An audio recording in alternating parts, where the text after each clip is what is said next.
আমাদের বাংলাদেশে কইমি অঙ্গনের একজন পরিচিত আলেম ভাই, নাম হইল মাওলানা মামুনুল হক সাহেব। কি নাম?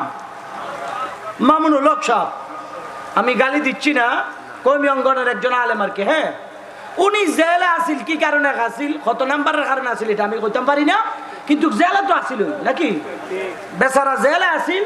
জেল থেকে বেরোয়ার পরে এই বেটারে একবারে মিছিল সহকারে আনছে। এমনে জেলে আসিল, কাপড় সুফর তো আসিল ফরনের, ঠিক না নি? কাপড় সুফর নিয়ে বেরোই আসে নাই।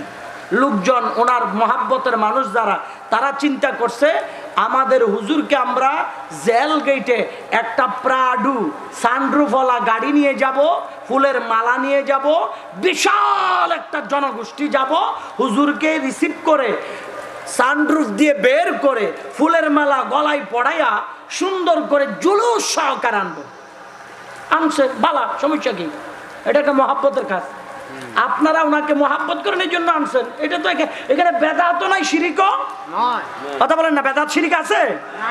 মহাব্বত করে বিদায় অবশ্যই করবে।